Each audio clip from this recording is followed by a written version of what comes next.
Look, when starting out as a freelance video editor trying to get your first paying client, one of the things that hold most people back is not having a good portfolio. Because the thing is, if you reach out to prospects, right, but you don't have anything to show them, you're literally just asking them for money without being able to show any sort of proof that you are good. Whereas if you have a good portfolio, it's going to go much easier. So in this video, what we are actually going to focus on is getting you from not having any portfolio or anything to show to your clients to having a good portfolio that you can actually land high ticket deals with. So without any further ado, let's jump right into it. My name is Vince. I help creative agency owners and video editors get clients and scale beyond 10K a month. So if you want one-on-one help from us at our company Grow Creatives, check out the first link in the description. But now let's get into the first method to start building your portfolio. So the first method is working for free, but there is a big catch to it. You want to be intentional about who you're working with. One of the biggest mistakes I see people doing is that they're going to do free work, but just working with all sort of random clients who don't really bring any value to their portfolio. If you are going to work for free, which I think is a good way to start building out your portfolio at first, what you want to do is at least you want to look for people who are relatively well known in their space. So they should have ideally, 10 to 50,000 subscribers if you're working with YouTubers, let's say, or it should be like a relatively established company. And then you can offer your free work to them and make a free video for them in return so that you can put them, in your portfolio and use that as kind of advertising for yourself. And the reason why this is important is because if you make some, free samples for more established businesses instead of just anybody with 50 subs, then that's actually going to give your work a lot more credibility, especially if you're good enough and they are going to post your video on their own channel. And also, if they were happy with the free sample that you made for them, then you can 100% ask for a quick testimonial, whether that's a written one or a video one ideally, where they literally just tell people like, hey, I had a good experience working with Vince and I would highly recommend you to do so as well if you are looking for a good editor or content creator.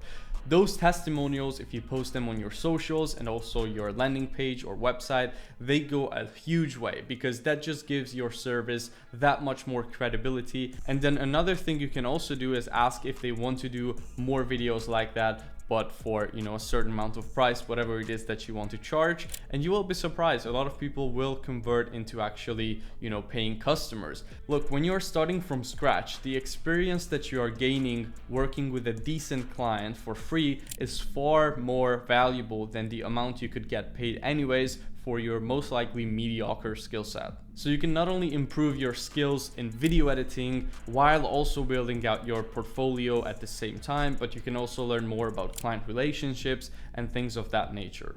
Now keep in mind though, if you're already experienced, you already have good pieces of work that you can show to prospects, you shouldn't keep doing free work for a long time. I'm definitely not a big fan of that, but I don't think it's a bad way to start out when you don't really have much skills yet in the beginning. So what you want to do is you want to build out a portfolio of at least 3 to 4 really solid videos that you can use to go out and hunt for actually paying clients. Then the second method of building a portfolio from scratch is using already existing content that's out there on the internet and then re-editing it. So this is actually even an outreach method that you can use. So if you find someone maybe who is a medium-sized YouTuber or someone on Instagram, whatever the case is, and they uploaded some fully raw content, maybe it's a podcast style or just sit down style video like this one, and it's not edited, you can actually just download that from YouTube directly. You can edit it for them, make it as good as you humanly can, and then you can use that in your portfolio. Ideally get some agreement from them to use it as well. If you're, or at least don't act like, they consented also into you using it. Just say like, hey, it's fan made, whatever. The whole point is just to showcase your skill sets, but you can also send it to them. And if they like it enough, maybe you even get them as a paying client afterwards if they want more edits like the one that you've sent them, that you've done from one of their previous work. Now, a pro tip if you want to be getting high ticket clients with your portfolio is to not only focus on showcasing your edits and your work that way, but also showcase the results that your video edits get, even if they are free clients, so to say, right? Because if you can show on your landing page or website that I've managed to get, 5,000 more followers on Instagram for this client with this reel, and we gained 2 million views, or if you can show that, hey, since this client started posting my videos, he went from 10,000 subscribers all the way to 25,000 in a matter of 3 months. Like, if you can showcase actual tangible results and then pair that with showcasing your work as well, and then pair that with testimonials as well, both written and also video testimonials that you gather from these relationships and these clients that you're working with, that's going to be very, very powerful and put you ahead of 99% of video editors. Now, I'm going to give you guys a very secret weapon for objection handling for the question of, do you have any other clients you are working with at the moment or any other case studies, how you can overcome that. But before we would do that, if you're finding this video valuable and you want more help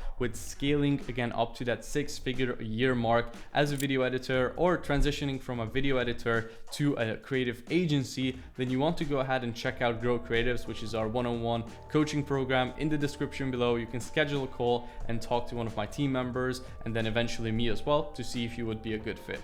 Anyways, getting back to the secret objection handle, I would try to kind of flip the script on them. So instead of making it seem like it's a really bad thing that I'm not working with a lot of other clients, I would try to frame it as a benefit for them, that I can basically just fully commit and focus on growing their accounts and their content. So here's kind of what I would roughly say. Like, look, I'm going to be completely honest and upfront with you.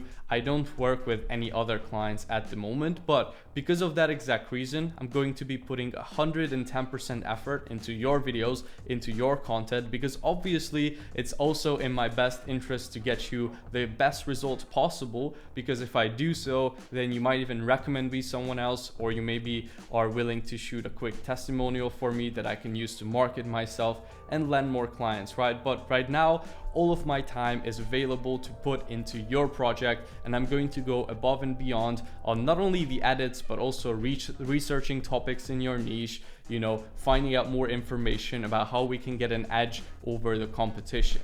And this way you can kind of go and, flip the script. So instead of it being a disadvantage that you don't really have any other clients at the moment, or a lot of, case studies, you can just be honest, upfront about it, tell how it is, but try to frame it from the benefit to them, which is that you have all this energy and time and effort that you can put into their thing only. That's a quick objection handle for you guys. I really hope you enjoyed this video. I really hope you got some value out of it. If you want to see more content like this on the channel, then go ahead and subscribe, and I will see you in the next one.